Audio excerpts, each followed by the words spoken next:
naquela época que o problema não era do engraxate, que o problema não era do Gil. E nós vivíamos naquela época uma ditadura militar no Brasil. E eu passei a crer que o problema era o outro, o problema era o regime. Então, Flávio, nós temos muito essa mania, quando temos um problema, de culpar o outro, de procurar desculpas para os nossos fracassos, para as nossas dificuldades. E eu acho que esse foi o meu maior erro, porque na minha juventude, enquanto estudante universitário, eu perdi talvez uma grande chance de fazer a diferença. Tenho muito orgulho, Rose, de ter ajudado o país a reencontrar a democracia, sim, de ter participado de vários movimentos, de ter sido um líder estudantil naquela época, mas eu não entendi que, na verdade, a grande mudança do nosso país ela vai se dar através da mudança de cada um de nós. Uhum. Bom, no próximo bloco eu vou querer saber mais das suas conquistas aí pelo mundo, lá fora, no exterior. Eu estou conversando com o professor Gil e no próximo bloco nós voltamos e ele continuará detalhando como foram as suas conquistas aí pelo mundo dos estudos. Até já!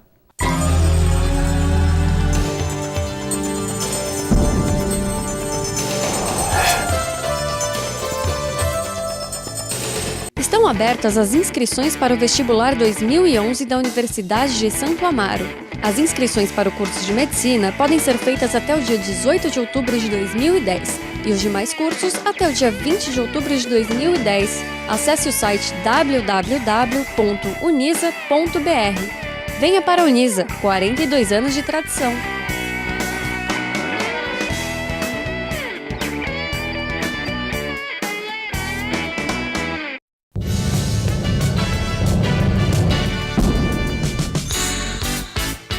Em parceria com a Operação Blessing e a Unisa, a SOBEI realizou um mutirão da saúde na unidade da Bela Vista. Nós resolvemos trazer essa ação, essa Operação Saúde para cá, pensando aí no bem-estar, no equilíbrio dessa comunidade aqui do bairro da Bela Vista. Participaram da ação os cursos de Direito, Medicina, Enfermagem, Odontologia, Biologia, Psicopedagogia e Educação Física, atendendo a comunidade em todos os quesitos necessários.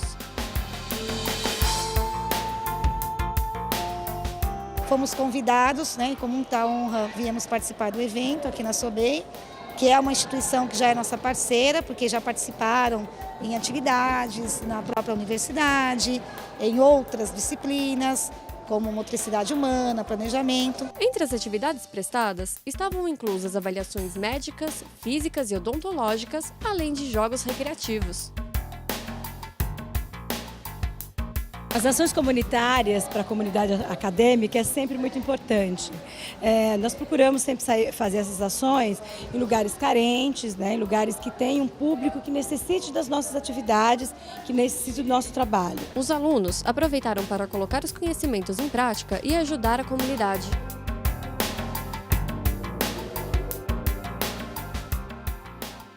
Bem gratificante como profissional futuro, como aluno. Vem engrandecer muito o nosso conhecimento e poder estar ajudando a população em geral. Essas atividades orientam a população sobre as melhores maneiras de cuidar da saúde e fazem os alunos exercitarem a cidadania.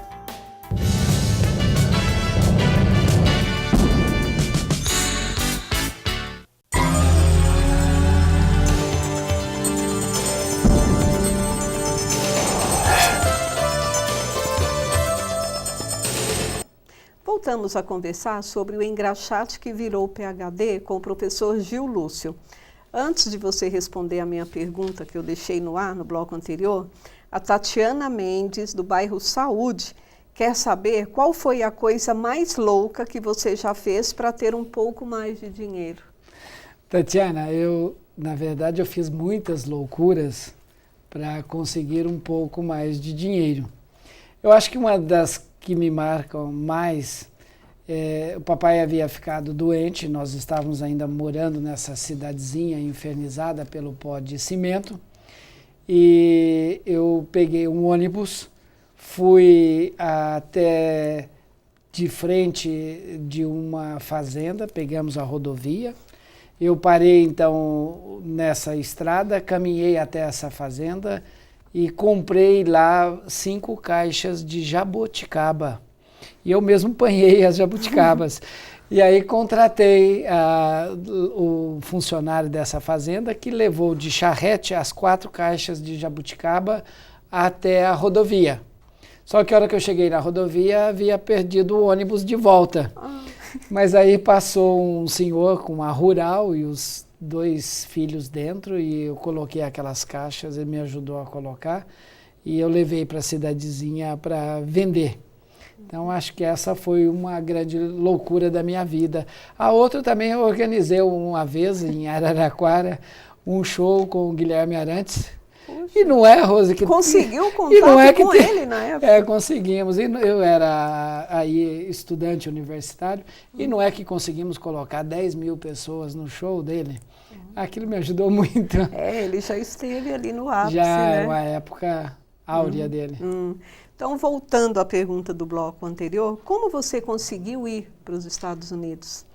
Veja, Rose, eu agradeço essa sua pergunta, porque ainda hoje nós temos mais bolsa de estudo para fazer o PhD, um doutorado fora do Brasil, do que candidatos capacitados, habilitados para tanto.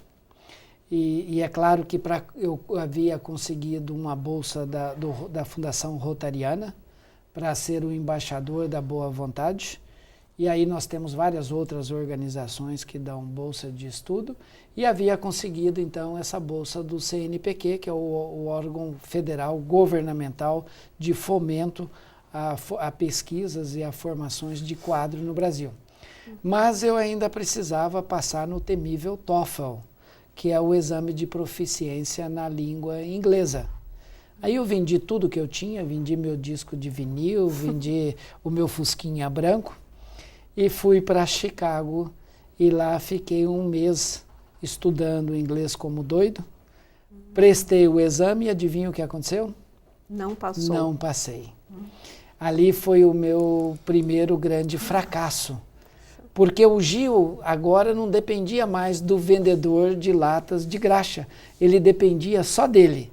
E ele havia cometido um erro básico, ele havia superestimado a capacidade de aprender uma nova língua.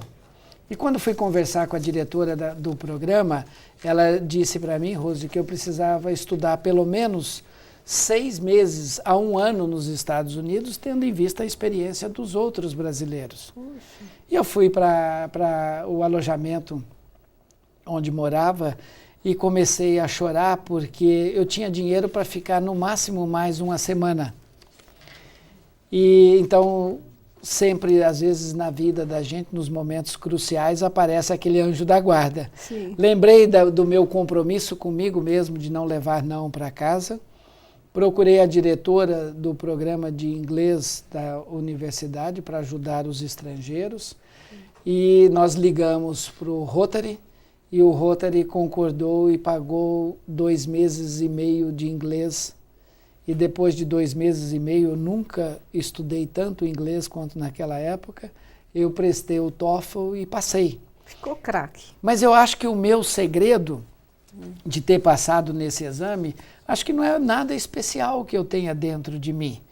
Eu acho que o meu segredo aconteceu quando eu cheguei nos Estados Unidos.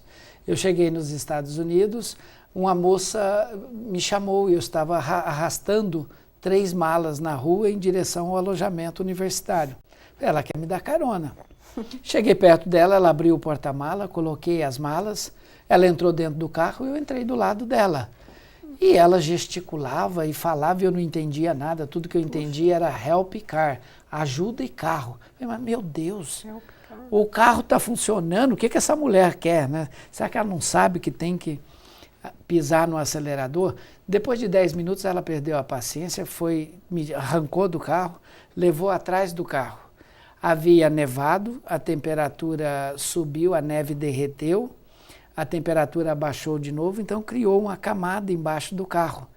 E precisava de um latino-americano dar um empurrãozinho no carro para o carro funcionar. Mas ali eu aprendi algo importante, que era interagindo com o outro que eu iria aprender a língua mais rapidamente. E durante esses 2 meses e meio eu não fiz outra coisa a não ser estudar e interagir com o americano. E depois de 2 meses eu pude passar na prova e aí então ter a minha bolsa paga pelo CNPq, que é uma dádiva.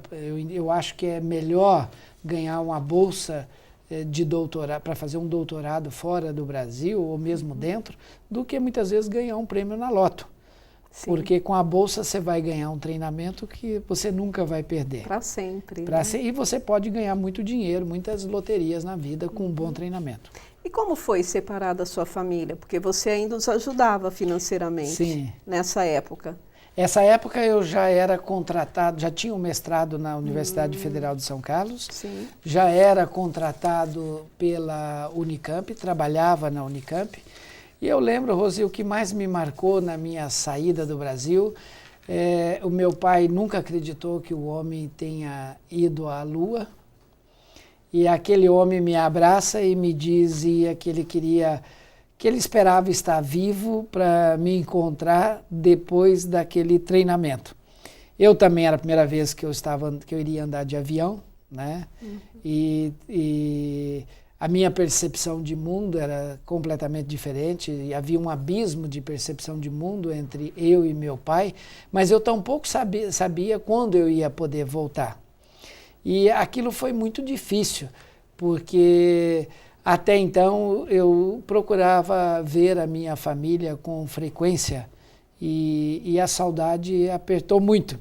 Mas eu acho que o importante nessas situações é não olhar para trás. Sim. E de São Carlos, onde eles moravam, até Cumbica, eu fui revivendo cada momento que passamos juntos. Mas foi mais uma despedida, a dor da despedida, né? Quando você vai naquele aeroporto, no embarque internacional, é muito bonito ver aquelas pessoas, né? Você tem os 2 mundos, você tem aqueles chorando a despedida e aqueles berrando, gritando do reencontro. E esse sentimento é muito gostoso. E você fala muito em família. Os seus pais, deu para perceber que foram fundamentais para te ajudar a chegar até aqui. E hoje, você tem filhos, é casado, como você passa esses valores para eles? Como é essa interatividade? Eu tenho a Gabriela, que vai fazer 15 anos esse ano, que estuda aqui em São Paulo, no Dante. Tenho a Bárbara, que tem 8 anos, estuda numa escola britânica. E tenho o João Marcos, de 1 ano e meio. É sempre uma festa quando eu chego em casa. Nós temos o nosso tempo juntos, seja fazendo as lições, seja fazendo as nossas brincadeiras. O que eu procuro com os meus filhos? Eu procuro mostrar para os meus filhos, através do meu exemplo, de que é possível você ter uma vida melhor investindo no que nós temos de melhor, que é a nossa capacidade de aprender. Nós temos uma relação muito gostosa, uma relação de respeito e admiração mútua extrema. Os 3 gostam de estudar? Os 3, o pequenininho está com 1 ano e meio, mas já mostra alguns comportamentos. Sim, eu diria que eu fui muito privilegiado de ter 3 filhos, mas eu acho, Rose, que o importante é que sempre em casa eu procuro estudar, eu procuro ler um livro, um jornal. E as crianças, elas precisam muito desse modelo. Sim. Os americanos queriam saber por que os chineses se davam tão bem em matemática. Qual era o segredo, a metodologia? Aí descobriram que os chineses chegam em casa depois de um dia exaustivo de trabalho, janta, limpa a mesa, põe os livros na mesa e vai todo mundo estudar. E o americano, com todo o respeito aos meus amigos americanos, mas o americano às vezes prefere abrir uma cerveja e assistir um programa de esporte. Para relaxar. Para relaxar. Então, veja, é preciso muito investimento, muito trabalho para poder ser melhor, porque isso não entra de forma gratuita na nossa cabeça. Você sempre desejou a fisioterapia? Era um sonho? Eu fiz técnico em mecânica em São Carlos. Sempre tive uma admiração muito grande pela física, pela matemática. E a fisioterapia também tinha essa inclinação pela medicina. E a fisioterapia é o ramo da medicina que me possibilitou colocar a física e a medicina junto. Porque hoje eu sou um cientista, eu estudo como o cérebro controla os movimentos humanos e a parte da biomecânica. E aí surge a minha paixão pelo movimento humano, que hoje o ramo da ciência que cuida dele, em nós humanos, é a fisioterapia. Bacana. Nós vamos a um rápido intervalo e já voltamos para o último bloco. Aproveite que o professor Gil ainda está aqui disponível. Ligue e faça suas perguntas. 2141-8610.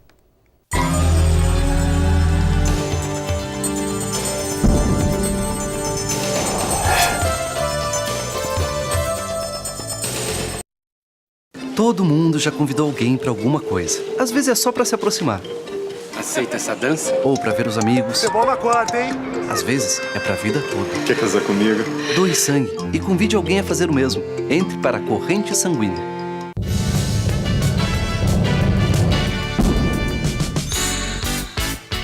Em parceria com a Operação Blessing e a Unisa, a SOBEI realizou um mutirão da saúde na unidade da Bela Vista. Nós resolvemos trazer essa ação, essa Operação Saúde para cá, pensando aí no bem-estar, no equilíbrio dessa comunidade aqui do bairro da Bela Vista. Participaram da ação os cursos de Direito, Medicina, Enfermagem, Odontologia, Biologia, Psicopedagogia e Educação Física, atendendo a comunidade em todos os quesitos necessários.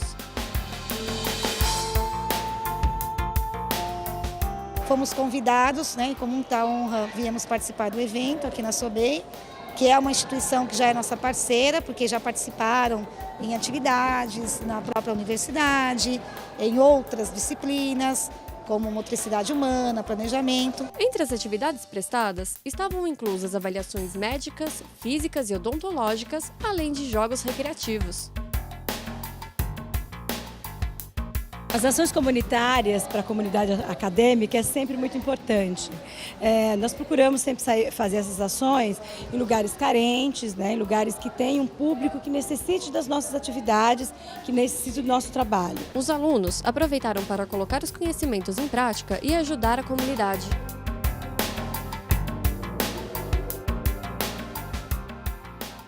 Bem gratificante como profissional futuro, como aluno.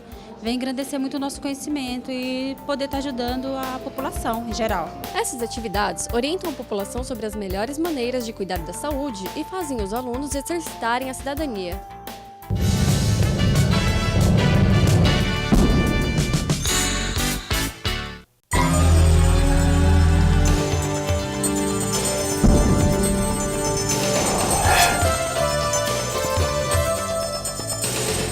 Voltamos para o último bloco do tema O Engraxate que virou PhD. Estudar lá fora, com seu retorno para o Brasil, abriu muitas portas? Olha, eu diria que sim, Rose, e bastante. Quando você vive noutro país, você tem a oportunidade singular de entender que muitas coisas que nós temos aqui não poderia ser diferente. Há algumas coisas que nós temos são melhores e outras pior. Então você tem esse olhar mais crítico. E eu acho que o mercado procura muito pessoas que têm essas experiências, mesmo porque nós vivemos um mundo globalizado, onde todo mundo quer estar presente em toda parte do planeta. Uhum. E agora, este livro aqui, esse seu, acho que um dos seus maiores projetos, né? O Engraxate que virou PhD. Ele já fazia parte dos seus planos, esse título de livro? Não, eu sempre quis escrever um livro já escrevi inúmeros artigos científicos, mas eu estava dando uma palestra, Rose, numa escola, e um jovem me pergunta o que eu achava da declaração de um político que não havia estudado porque não tivera condição. Aí eu pensei, meu Deus, está na hora de eu contar a minha história, que na verdade já estava dentro de mim, a história da minha vida. Foi muito fácil, eu escrevi esse livro em 4 meses. 4 meses? 4 meses no banco do meu motorista, entre uma palestra e outra. Mas, na verdade, as pessoas falam, poxa, você escreve rápido. Sim, escrevo rápido. Mas esse livro foi escrito numa vida, né? Porque é a minha vida. Você só teve que processar. E colocar no papel. E que parte do livro você mais gosta? Olha, eu acho que eu gosto de todas, mas uma das partes que eu mais gosto é quando eu conto a história de uma tia, quando nós perdemos tudo, e aquela mulher de estatura de menos de 1,5 metro ia para casa com as sacolas cheias de mantimento para nos ajudar. Então, a solidariedade, eu acho que é uma parte que eu gosto muito, representado por essa tia que nós amamos muito. E como foi chegar à presidência do CREFITO, né? Conselho Regional de Fisioterapia e Terapia Ocupacional de São Paulo? Rose, eu estava organizando um evento científico no Brasil e os empresários reuniram comigo e disseram, mas Gil, você é um PhD, uma das pessoas que mais publica no mundo, como que você deixa o seu conselho ser administrado assim? Eu falei, mas não é que ele tem razão? Em vez de eu ficar reclamando, por que eu não vou fazer a diferença? Quando eu entendi que eu era o problema e eu também era a solução, eu comecei a procurar entender por que não mudava as eleições no Conselho, como que os antigos dirigentes usavam, quais as estratégias para poder se perpetuarem no poder. Escrevi mais de 20 mil páginas, e terminei por obrigar na Justiça o ministro do Trabalho a realizar as nossas eleições.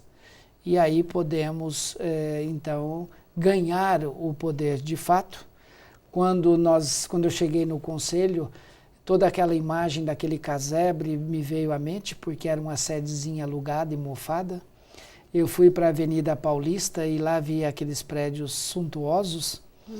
E eu pedi ao Criador que me ajudasse a construir uma moradia digna da fisioterapia e da terapia ocupacional, que são 2 profissões que eu represento. Nós temos cerca de 60 mil profissionais no estado de São Paulo. Só em São Paulo? Só em São Paulo. Hoje nós temos um patrimônio de mais de 100 milhões, temos um prédio de 12 andares aí no coração da Paulista, todinho informatizado, administrado via VoIP. É o primeiro órgão público a abolir o uso do papel, seja do celular, seja de qualquer terminal, eu consigo administrar o Conselho. E tudo que fizemos foi colocar as habilidades do engraxate, que é muito prático, muito resolutivo, com os conhecimentos científicos que adquiri durante o meu PhD. Então, por tudo que você mencionou, os diversos ciclos da sua vida, na infância, adolescência, juventude, qual foi a parte mais sofrida? Olha, eu acho que em termos materiais, com certeza, foi quando nós perdemos tudo que tínhamos e tivemos que enfrentar a dor da fome. Mas talvez tenha sido o momento que eu mais aprendi na vida, que eu mais tenha crescido na vida. Então, acho que talvez seja esse período. Em algum momento você pensou em desistir? Olha, Rose, desde que eu entrei naquela loja para comprar aquela graxa, eu sabia que o não eu já tinha. O não nos abraça, o não nos aconchega, ele nos acaricia, basta ficarmos como estamos.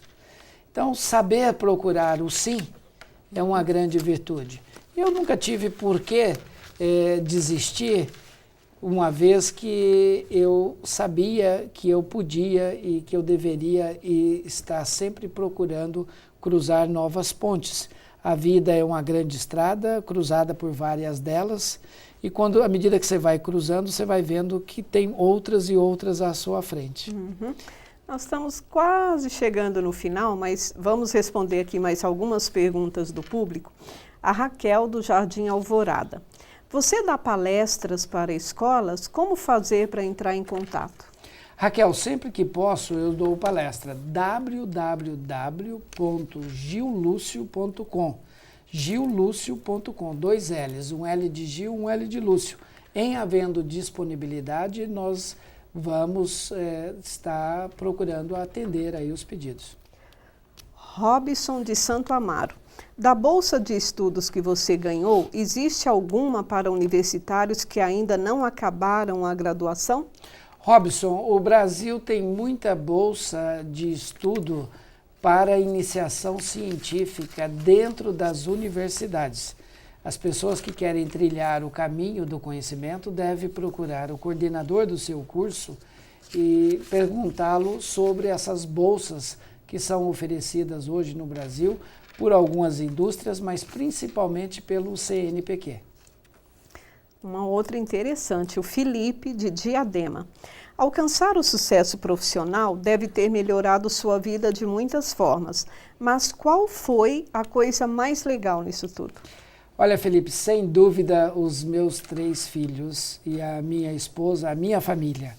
Eu acho que conquistar uma família e você poder estar transferindo a ela um pouco do que você aprendeu, acho que não tem nada melhor na vida de um homem. Então, você já mencionou, mas eu vou repetir para